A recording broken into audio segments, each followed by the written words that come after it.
Truth, Zach? What? Just speak the truth. No, there you go. Oh, now he hurt you. He went for Hey, everything. so everybody else, He said, I'll yeah. send it this time. You just crush his hand. Yeah. I'm gonna make sure this is right. So, thanks for joining us. Did Garrett kind of give you the lowdown on what we're doing today? Pretty much. So, I'll just reiterate, just for old time's sake. So, what we're doing. By the way, I took out a new role at PowerTech. I'm doing more of the engineering side stuff now. So, what we're doing is we have a new software, but it's way pre-alpha. We're not even in the zone where you're going to use this, right? There's going to be bugs. There's going to be weird things that happen, quirkiness. So just take that with a grain of salt. What we want to figure out is, are we going the right way? Do we have the right options? What are we missing? What should we be doing? You know, what are you using? Are there other things you're using? How do we make it more like that? How do we make it better? It's a ground up. This has nothing to do with the old CMR. It's all brand new. Right. Okay. So one thing I do have to ask, and obviously just because it's important that we do this, is can you please keep this confidential between us? Don't tell SCT, HP Tuners, EFI Live, Please don't tell them what we're doing here. We want to keep it. I don't deal directly with any of those folks. I understand. I have to say, I've said it to everyone here. Well, I'm always been supportive of CMR, and I know. I always will. I know. Until it gets to where I can't use it.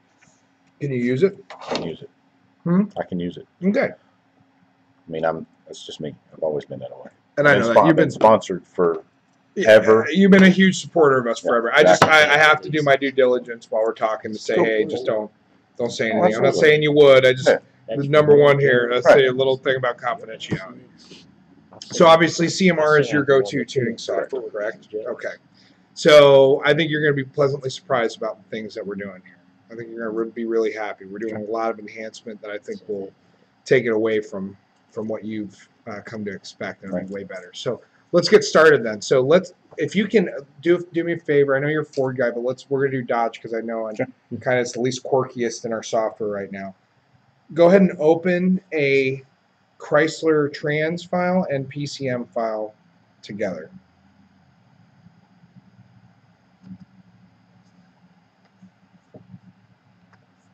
You're going to tell me this is easy? Didn't say it was easy. My goal is to watch and try to figure out. So you're hitting new tuning session. What's your expectation when you hit that button? What do you think should happen when you hit that? Well, it should ask me what make, what I want to do. Yeah. Okay. Okay. So let's so what new does in this context is just starts you a new session. Blank. We blank it all out. Right. So let's do a load. Okay. Load calibration. And I want you to do a Chrysler tuned PCM and a tuned and a regular TCM file. So I'm assuming that would be a fixed file. No, select it like it's a tuned file. Okay.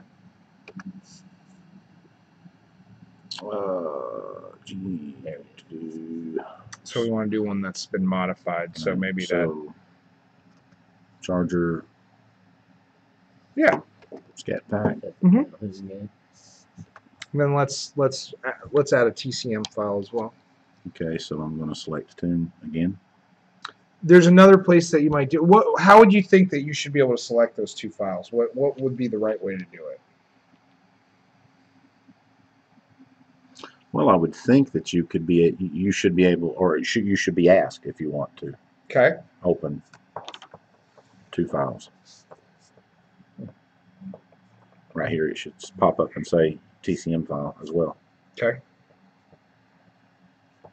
So there's a way to do that. There's a way to add that. Where might that be on the screen, do you think? I think it should be just a No, there's a way now. So let's look around. Where do you think might be a good place to do that? Yeah, that's probably it. Okay. I'm assuming controller 2, select tune. Yep. So what's different about that, or different than your expectation? It's just like anything else, as long as you know how to use it. Sure. Well, we're trying to do that. Just so you know, I'm going to ask you these questions. There's no right or wrong. Right. I'm trying to figure out what's intuitive where you're going, oh yeah, that makes sense. That should have been there, or That makes no friggin' sense. Like, so that plus sign, maybe it made sense, maybe it didn't. You're Right. saying we should have asked. This is you. Now. What about a tutorial? Like something comes up and, you know, Okay. start new session. Okay. You got a little, just like your older versions of Windows, Microsoft stuff. Right. It comes up and gives you a little box. Here's what you do. Okay. If you want to load a PC or a transmission file, you click this and click this. Okay. Shows you that or Right. whatever. And that's going to be useful for your newbies. Right. Because I can go through this one time and I know Right, what right. to do. Once you've done it, you're like, oh, okay, Right. I get it. And I assume that there's a way I can go in here and just click one button and it loads all this. Nope. You have to That's select a- them that's a independently. hint. So in your opinion, So if I've got a file that I've tuned right? on I like the fact that when I use the Intune, if I pull a file out of it, it gives me a bin number. Right. Okay. Everything's in that folder. Mm-hmm. I click that folder, boom, it opens up, So and I pick what I need because my files that I have written is in there as well. right, right. I'm tuning that same car. Mm-hmm. That would be really cool. I wouldn't have to go chase it. So you're saying that all the files available for a bin should be selectable to open? Right. When I open this right here, this Mhm. should be, the first thing should have been my saved files. Okay. Should have been that VIN number. Okay. Or the description I chose to use for that VIN number. Whatever the case may be. However I choose to do that. But that's what it should have, you know, that's the way it does now. But At least when I save my software. I mean, I would save my. but it doesn't automatically put the trans file in there as well, does it? No. Right. So that's the question. When we know, I don't think I can even tune on the Chrysler. we're just putting them out. We just Okay. put the ZF8 out, Okay. and then the EGS 53 is coming out here shortly.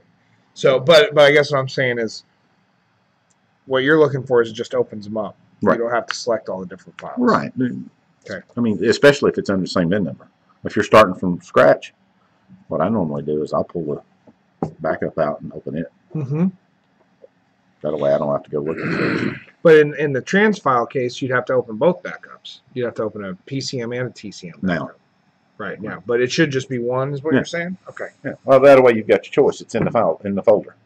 Mhm. How you writing the software chooses to save it is how we see it. Right. Am I right? Does Right. that make sense? Mm-hmm. So. Okay. It just makes one less click. Yeah. You know how to do it. Right. I don't. Exactly. It would just be Make it for- easier. Yeah. Okay, so let's open those up. Let's finish that, and we're gonna get to what I want you to do is I want you to open that, and it's gonna take a minute because we're in pre-alpha, so it's gonna spin for a second. Hit OK, and then I want you to select it where you view only the changed parameters, and then I want you to open up a Watt Spark table from the changed parameters.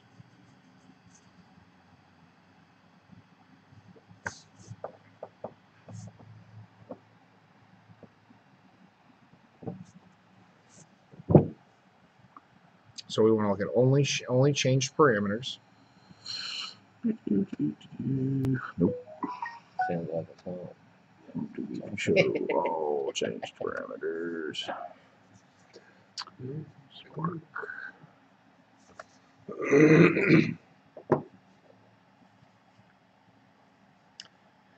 Okay, so in here,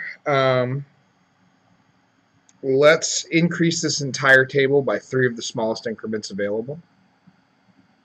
By 3 of the smallest increments available. What do you mean by that? So, like in CMR now, you have the plus, Mhm. you know, the triangle. Right. You can either do percentage or smallest increment. Right. That's what I would like to see. Right click. That's how I Okay. would do it. Are you a right click? Do you love to right click things all the time?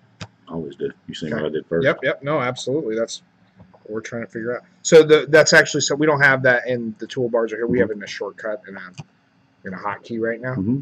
So let's just increment that whole table by 3 of the smallest available increments. Minor. Control plus. So you got to select it all. I did, didn't I? Oh, I see. Yeah, I did. yeah. do a Control A there or hit the XY.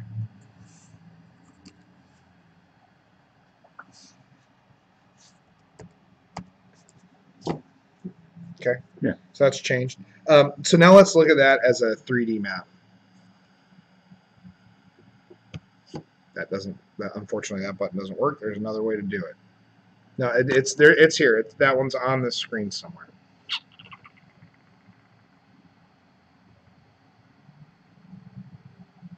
Where would you expect? So outside of 3D library, where would you expect for the toggle to see a 3D map to be up in the top left corner? Okay. You know where that comes from? Mm-hmm. Where else might that? If you look on that same area, where you see something that's similar to that, but maybe on the other side. Maybe on the other side. Was that it? That's it. Scroll down. Oh. Maybe on the other side. You can delete one of those. So it looks like you added to them.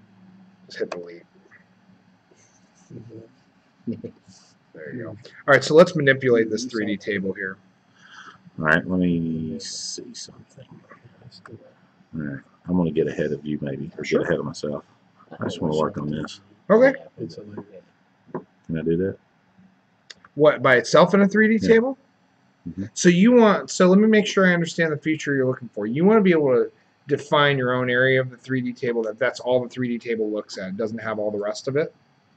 That's not a function that we have right now. Right now, that whole table is in the 3D map. Mess with any of the Holly stuff? I haven't, but the guys is that how they're doing it? It's simple. Okay. Simple. If I've just changed the upper portion of the RPM table, what I just did right there. Yeah. You go up and you click graph, or graph. Boom, pulls it up. You've got peaks and valleys. You go in and. Well, we have that. So if you increment that by a bunch of do like 5 large increments or something, right? Yeah. So select that again and just do a bunch of increments on that. Or set, you know what? Better yet, set all of them to 50. Set that whole square on the bottom right to 50, just because. Well, I like it for me. Use a left. There you go. Use just hold and click. It's because that stupid trackpad. Hold and click. Just select them like you would select in Excel. Oh, okay. There you go. That works too. All right, and then just add a bunch to set them all to 50. There you go. Okay, now go back down to the table. I see the knot. Yeah, I mean that's there. I guess what I was wondering is, are you asking to isolate just that so that's all you can see then? So you don't see all the rest of it. You're just seeing the area you worked on. And knowing that's a little bit out of whack, right? Per se, I would do this. I'd highlight this, right click or right click, go graph, or go back up and graph, and it would show me. It would show me that. It would show me just this. So graph selected. Yeah. Graph selected. That's a cool feature. Never would have thought of that. Okay. Excellent. So let's do some smoothing stuff then. Let's set smoothing strength. At the same token. Do that right there. I think it's Control I. Okay. And it fixes it for me. What do you mean fixes it for you? I can take in the Holly software. I can take and do this right here. I can go here. Well, I can go this whole table. And if I want to take that whole table at 5 degrees, and I want to end up at 30 degrees, I can go up here and put 30, and then I can interpolate the whole thing. Well, yeah, and so we build can, it. We'll get close to that. I don't think it's going to be exactly what you want to do. It's not going to do the all interpolation. It does a smooth or a blend. Okay. But I see what you're saying. You want to interpolate every phase of it to be naturally scaled to that. Well, what we have right now, if you select that whole table, set your smooth strength to 5. So just hit there instead. So you just get the whole thing. Where? Get all of it. Hit where? That XY. There you go. Select it all. Okay. Now set your smooth strength to 5.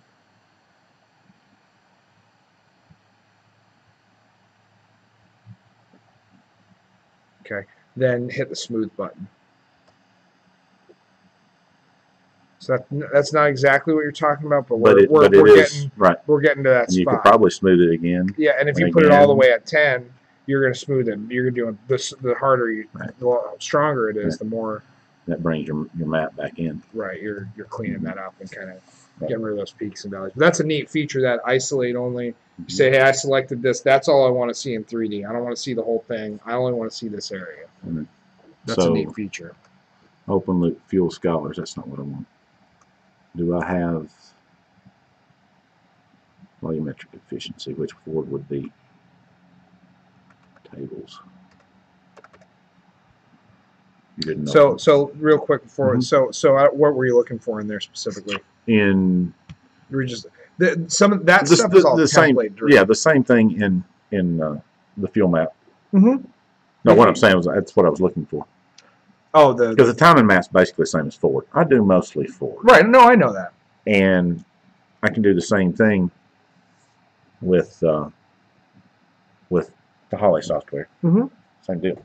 Yeah. Air fuel. I can go off. And you can do that. You can do these blending and smoothing in any table. So a function or a table, you can blend vertically or horizontally or smooth. I can tune so much faster with the graph. Okay. As far as cleaning up an air fuel, cleaning up a area of a map. Right. I've got a little you can see spot or something. Yep. That it wants to add a lot of fuel in just that particular place we're driving. I can highlight that particular place, look at it. Oh, there's the problem. Right. Put it back up where it goes. Send the customer on his way. Okay, that's neat. Okay. I mean, just simple stuff like that. You look at the Holly software. Well, I've seen it. I haven't gotten that deep into that. It's pretty slick. Yeah. Okay. So let's do this. Let's so we've done that. Let's renormalize the axis on this table. Or rescale it since we have it open. Back to. You just scroll up. Just rescale it to rescale your XYs. Renormalize or rescale the XY axes. So if you want these columns or row data to have different scales. You mean here? Yeah, if you want the data points to be. You're talking about this. Your blue, the RPMs? Blues. Yeah, you want to. Let's rescale your RPMs. Okay, how we used to do that was on the top. So how are we going to do that now? Where do you think you might do it? What other softwares put it? Well, we do this. We click that and we fill it in. We go down here, click this, fill it in, and it auto. So if I want my RPMs from 500 to 7,000, I'll leave the 500 there, go over here, type in 7,000, hit enter, and it fills it in for me. Okay. So click where it says RPM.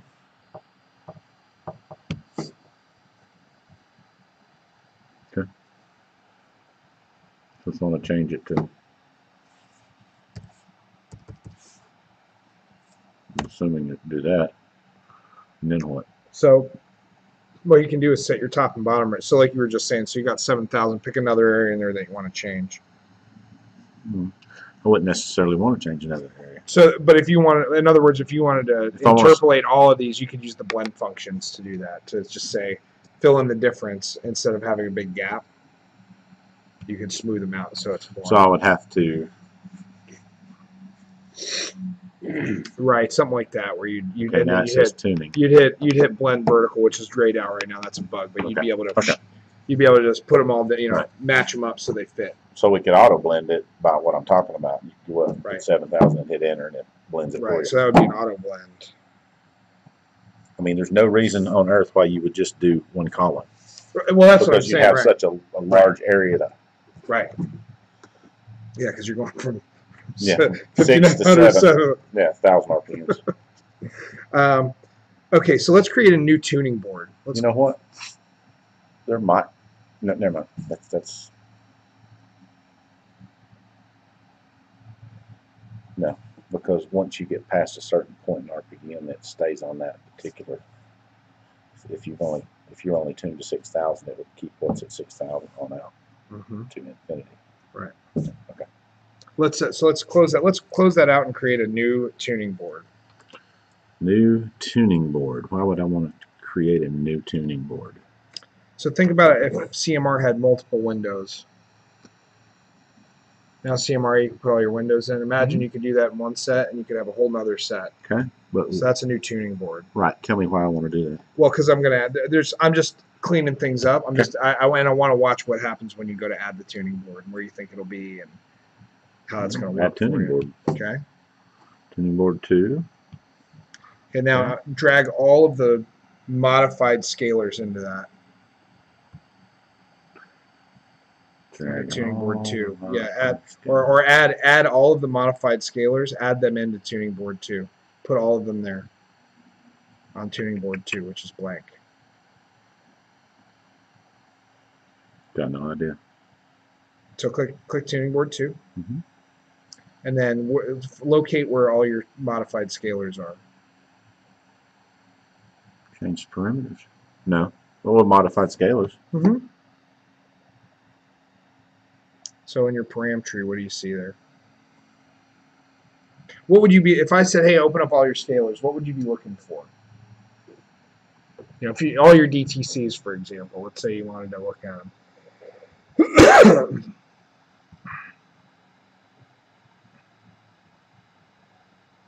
So let's open all of those up at the same time.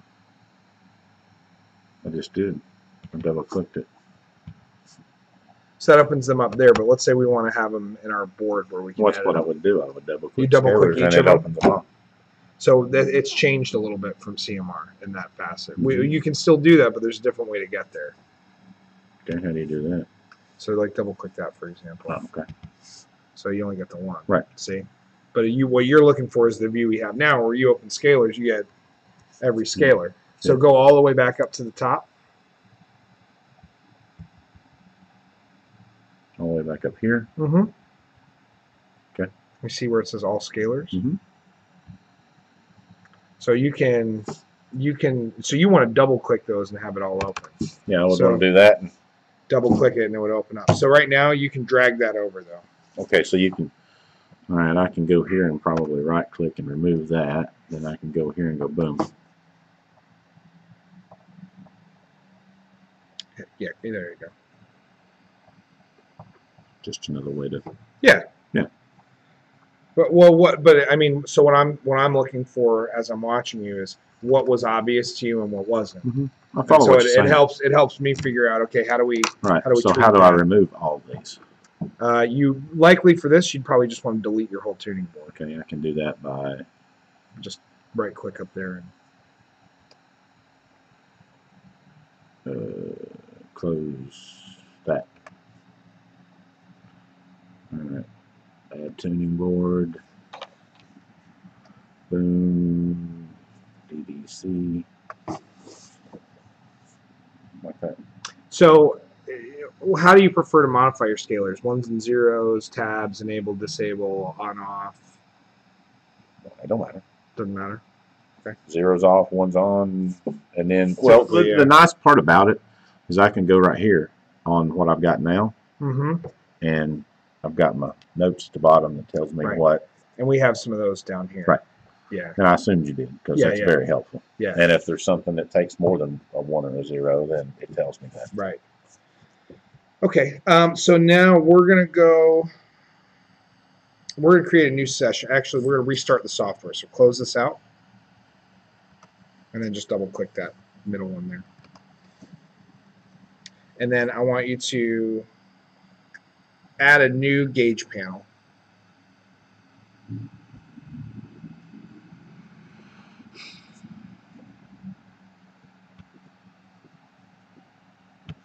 And then I want you to open a data log in this panel.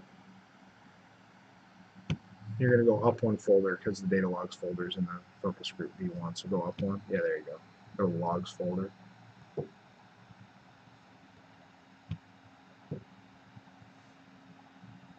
there you go.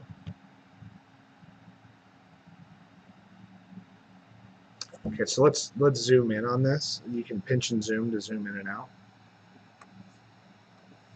I can pinch and zoom because of the screen. Yeah, well, right, and because if you want to see more data. Right, but what happens if I don't have a touch screen? No, pinch and zoom right here. Oh, gotcha. All right, let's. So, like, if you want to see all of it at once, or you want to. Okay. What am I looking at? What about if I can take and do this? Just grab it and box it and just look at that particular area.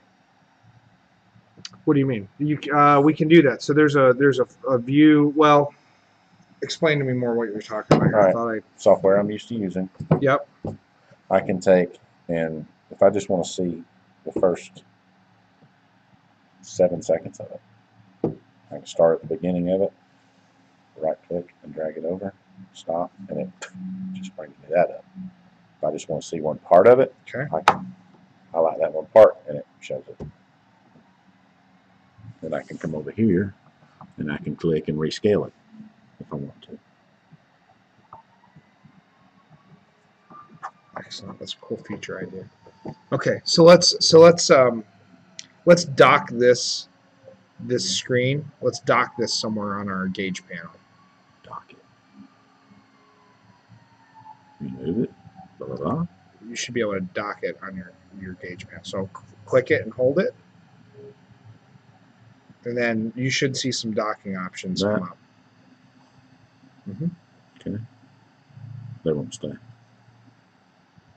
So how might you think, like if you wanted to nest this into this board here somewhere so it's not floating, what might indicate to you that you can do that? I would have a square right there, minimize. Okay. Minimize it down here at the bottom. Okay. So if we want to, let's just say we want to put that up there. Let's try to put this screen up at the top here, the strip chart. Well, let's try to do it nested so it's in that gauge panel by itself. Well, I would just take and grab the bottom of it and bring it up like this. Okay. But then it's over your other stuff. Okay. No big deal. No, I'm trying to understand. It's a workflow question, right? So let's say you wanted to set up a gauge dashboard, right? So that's the goal here. Yeah. I'm gonna get way ahead of you. I'm gonna open the file that this actually belongs to, meaning the tuning file. Yeah. And I'm going to take and be able to drag across this, and it's going to tell me where it's at on that screen. Yeah, that's something we're working on. Yeah. But this is in your Holly software. Oh, I know. Every bit of it. Oh, I know. Simple. It's not so simple in the OEM world, but it's simple in their world. Well, okay. Because they have more control over what's going on in the ECUs. Right, but you're talking live. I'm talking what we got here to work with. Sure. And all it is software. It's not it's not hardware. Therefore, it shouldn't be as hard to manipulate. No, it's not. I mean, but what we're trying to do. So this is all excellent feedback. What we're trying to figure out is that usable or useful for you to be able to dock those. So you wouldn't even use any of that. You just want your strip chart and that's it. Yeah, I mean, you can make it a cool feature, but what I would want that strip chart right there for is to see on my spark table where I'm at in the RPM range of what I just made a pull on. That's all I want to see. I don't care about all this other stuff because I don't have any input as far as wideband O2. I don't have any boost input. I don't have. You see what I'm saying? Those should all be but those analog inputs are something we're going to want to make sure we have coming in. Correct. So those should be in your data log when you're recording. That would make us a whole lot easier to tune because now I have to use two screens. I have to use a computer here. Right, and so even then though, like what we're trying to do is integrate all the logging and the tuning into one. So you have a gauge panel where you can say, okay, this is my gauge, or like you could take this if you drag this over to this right side here, drag this over. So dock it right there on that guy. Let's grab it to that right arrow. There you go. So now over here you can go to your tuning board. You can load up that file we were looking at, for example. Have your spark table right here while your strip chart's right here, and then have 3 gauges down at the bottom if you want also. So that was a PID. So add a round gauge here. Go to gauge panel here, and then go to add a round gauge, and then you can change that PID. Just pick one. Base part. Yeah, just grab it on and drag it over there. Okay. So you can set those up, kind of get those. Can I set that up as something? Like a different gauge? Would you like a different gauge? Well, I would like just numbers. I don't give a shit about us. Right, you want a digital gauge. Yeah, I don't. Yeah. I mean, Yeah, the sweeper doesn't matter. You just want a number. Yeah. Got it. Numbers and strip charts. Right. Yes. But now I would like to be able to open my actual base part table. Yeah, and it should cell trace. That's what we're Yeah, I should be able to go right here and scrub go, and then it just moves it over here. Yep, and I see it. that's the plan. So we're trying to integrate the two together. And while it's doing that, it needs to leave a footprint. Mm-hmm. That way I can see what's going on. Holly does a great job on that. Now I can take and highlight that. Yep. Hit graph. Boom. Yep. Now I can see what's going on. Mm-hmm. 5 minutes. That's what we're trying to do. Done. Yeah. Instead of going. Yeah. Look over here. Look over there. So let's So there's a couple of things I'm going to ask. Then there's a couple of questions, right? So you've obviously given us a ton of feature items. What other feature ideas do you have that you think we should do? As far as software goes, we need startups. Like what? Cal files. Cal files. Yeah. Okay. How important on a scale? So we'll kind of mix this up. On an importance factor of 1 to 5, 5 being most important, 1 being least important. How important is having those Cal files and base files? 10. Okay. How important is having the Cal Wizard working properly? Not. Okay. All it is a different way of asking the same question. It is, but it's a walkthrough. Yeah. Yeah. I mean, it's not. Yeah, it's the same stuff because all Cal Wizard does is load Cal. We got to figure out tune with other people's software. I know. And it's so simple to go up here and say, I need that. Yep. I need that. Yep. I need that. Yep. Yeah. How about I build a table. How important is cell tracing? 1 to 5. 5. Okay. How important is having data logging and tuning in the same app? 10. Okay. Very important. How important are bidirectional controls for like hold gear, reset long short-term fuel trims, the dyno type stuff? Okay. I've got a loadable dyno. Mm-hmm. Therefore, I can do real world Right. a little bit differently than some people with other types of dynos. Mm-hmm. Therefore, I can take this right here and do what I need to do in just a minute. Right. Hold gear, yes. Okay. The other stuff, not so much. Okay. So 1 to 5. 2. 2. Okay. Virtual VE tables. Ford doesn't really do those so much, but GM, it's a pretty big deal. I'd like to flip it over to air fuel. Air fuel. Yeah, I'd much rather see air fuel. So, like, what do you mean? Oh, Well, just like just instead of air fuel, VE, it's air fuel. Right. Okay. I mean, there's a way to do it. Yeah, it's math, right? Mhm. Fuel calculations. Yeah. I mean, and have an option to change it. If you got people that's used to using the VE table, then roll with it.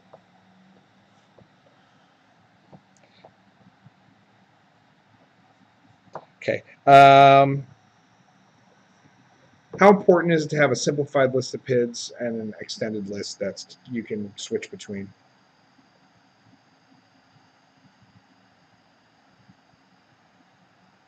Overcomplicating things. Okay. Maybe do that in a. Because I mean, the next question after that is having a basic mode versus an advanced mode. That's what I'm thinking. Right, but they're all those are some people won't want to they'll want to use advanced mode, but there's too many PIDs. Well, the worry is there's too many PIDs to choose from. What happens? It all 500. Right. It all depends on. Well, okay. I'll give you a good example. You know what I tune with most of the time? An old Predator. I don't blame you. That thing was rock solid, man. That old Predator was pretty good. You use one of the new Predators yet? Yeah, I love them. The They're new ones, cool. you love them? They're cool, I got right? a 7,000 and an 8,000. Do you? Yeah, they're They lay on my dyno. That's what as soon as I start a car and I'm putting injectors or something in it, I pick that thing up. That's what I use. Just wait till the Predator Pro comes out in January. You're gonna love it. They're neat. You're gonna love it. It's made just for you. The Intune, iTune, whatever. It's complicated. It takes too much time. I plug that thing in, it boots up, boom, I'm good. Yep. So how important were those configurable boards where you can kind of move things around and set up your workspace, or not very important? No, I'd much rather be able to overlay the graph. I mean the cell tracing. Yep. Basic and advanced mode. How important was that 1 to 5? 2. What kind of PIDs are you? No, just in general. No, that's not the PIDs. No, that's no. In general. Yeah, but I'm Options, thinking all about that the PIDs. I mean, how important is it that I'm going to be able to see 100 PIDs when I don't need 100 PIDs to tune this car? Well, that's the question, right? Is can we do a better job of picking the PIDs you need and make those available to you? Hey, these are the ones you really want. You all tune. Oh, I know. Don't give me more than I need, because when you give me more than I need, that results in a phone call, or an email, or this or that. I mean, think about the big picture. Oh yeah. I mean, it's and plus I'm looking at people that potentially is going to buy this later. Sure. You got so many internet educated people out here that are dumber than a box of hammers. Yeah. Well, I mean, there's some differing opinions on whether it's important to get. I even today I've had people go, I want everything. Why? Yeah, because that's what they want. With it? They want. That's what they want. With it? Doesn't matter. They want it. Doesn't matter. And that's the thing I've learned is it doesn't matter what I think. It matters what they think. So you're saying I only use one. But if all of a sudden you're like, well, hey, there's these other 50 PIDs. I just told you I use a Predator to. I use the same 16 PIDs or 8 PIDs every time. Yeah, I mean, you stick with what works, right? I don't have comebacks. Cars drive good. That's what matters. So okay, so what other? So just briefly, because I got a 2 o'clock too. Okay. What other features do you think we need to add? We need some way to build throttle body calibrations and mass meter calibrations. That is the two probably most aggravating things that we do. Whether it's you all build it, you figure out some way to do an area type. You know how to do it. Oh yeah. What was the favorite thing that you saw today on this software? What's the most promising thing that you see? Most promising? Being able to lay the graph over. I mean the graph over the, and then having an actual real graph to look at as far as peaks and valleys. 3D yeah, 3D stuff. Okay. What was your least favorite thing that you saw today, or the thing that maybe needs the most work? Well, the maneuverability around it. Let's get specific with me on that. As far as how you choose your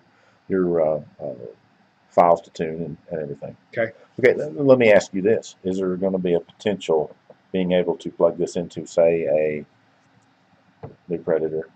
And it pick up what we're working on and load everything. Yeah. Okay. Yeah, all that. That's all. I kind of smelled that was coming. Oh yeah, that's. I mean, that. I was saying the Predator Pro. Yeah. You'll see that in January, February timeframe. That's what it does. Yeah. You can throw your old Predator away. The old 7000, you'll be able to throw it away. No. But you could. No. But you could. No, that stays on the dyno. I'm just saying you could.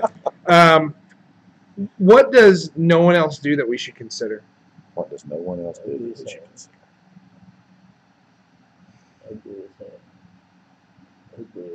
That's kind of a loaded question because I'm not. What's something you've always wanted to do that you can never do?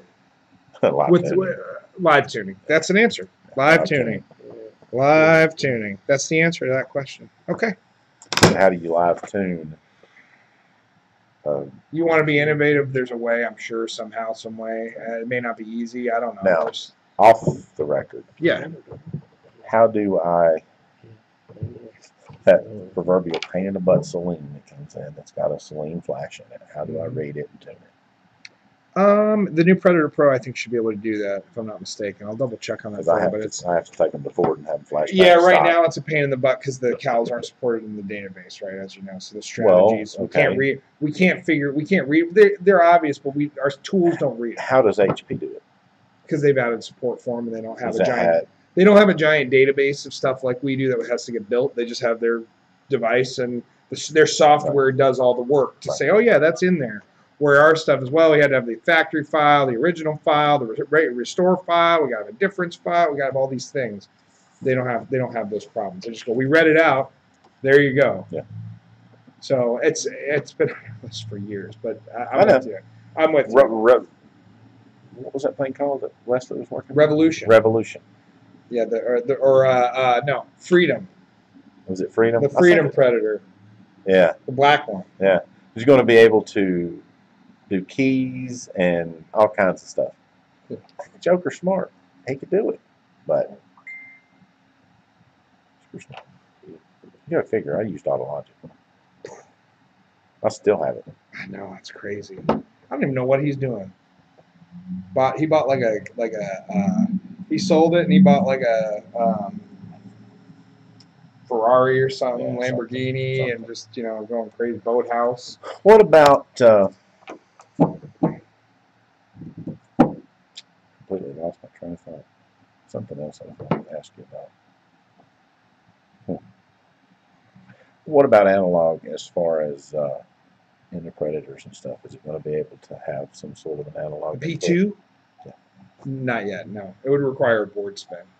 Why do we have a i3 that is not CMR capable? Because 50 state legality issues.